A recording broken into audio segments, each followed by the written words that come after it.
Welcome to this video. On this video, we're going to talk about work-life balance. And the way I'm going to talk about it is through a quick story about the angel of death and the billionaire. Now, this story has many versions. This is just my version. And the story goes that there was once a young man who had a wife and two kids, one boy and one girl. And he worked. Every day he was working. He'll work 10 hours, he'll work 12 hours, he'll go for a month without taking a day off. And at the end of every month, there was never enough money to pay his bills. He was always struggling and asking for extensions and always trying to get people to lend him money to pay his bills. And it was an ongoing thing for years and years until one day he finally had it. He got really fed up. And he said, I've had it. I'm going to start working and not stop working until I can provide for my family the lifestyle that they can deserve. So sure enough, the next day he wakes up early, he locks himself up in his barn, and he starts writing out a new business plan. He writes and it takes him about a week or two, and he comes up with his business plan. Shortly after he has his plan, he puts that plan to work, and he works. He doesn't take any time off. He just works. And you fast forward 5 years, and the man is actually doing quite well. He has a multi-million-dollar business. He's able to provide for his wife. He's able to send his kids to private schools, give them a better life and a better education. But he does not stop working. He continues to work. He works hard. He works long days, barely taking any vacations, barely taking any time off. And you fast forward to 50 years, and this man is now a lot older. So now after he looks back at his life at the age of 60, 65 or 70, I forgot what that was. But he looks back at his life and he built this huge empire. He has big offices, thousands of employees.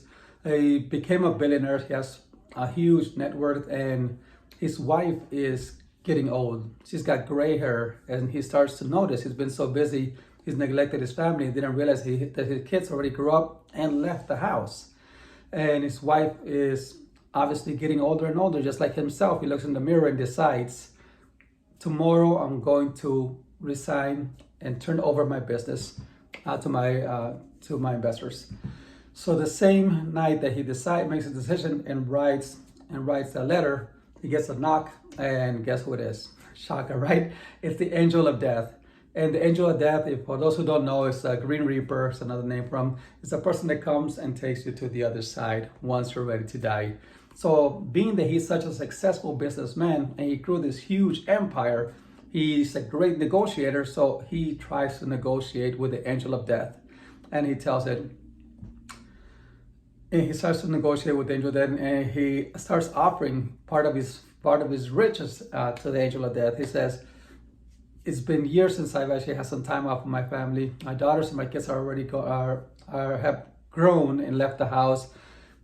Was just planning to retire right now. If I give you half of my billions, will you let me stay on this planet another decade?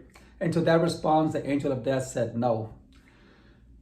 So being that he's a great negotiator, he did not give up. He was persistent. He said, how about this? How about if I give you my entire net worth? You can have it all. I'll sign it over to you.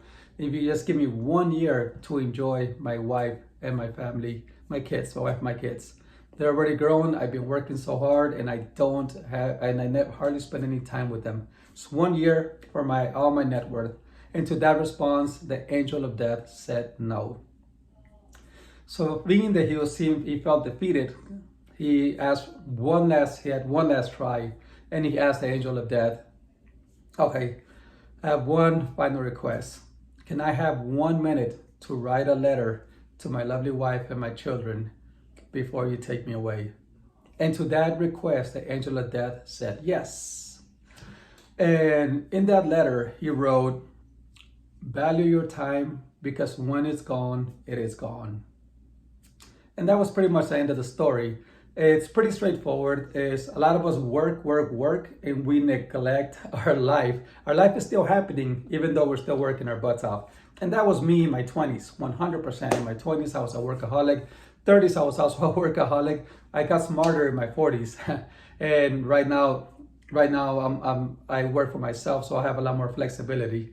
But it is during your time off. I mean, you have to work hard. There's no doubt about that if you want to be successful. You have to work hard, but you cannot neglect yourself. You cannot neglect your families. I still make time for meditation every day.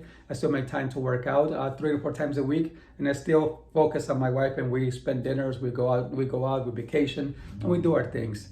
And it is in the time of vacation, that downtime, where your mind is able to come up with greater ideas, where you're able to strategize better, where you're able to come back to work fully focused. If you just keep going, and everything becomes a blur, and you just forget the time, and you're not as productive anymore. Everybody works different. That's kind of what I experienced personally. So let me know what you think of the story. Let me know if you know any similar stories like that, because I love sharing this kind of information. Have a great day.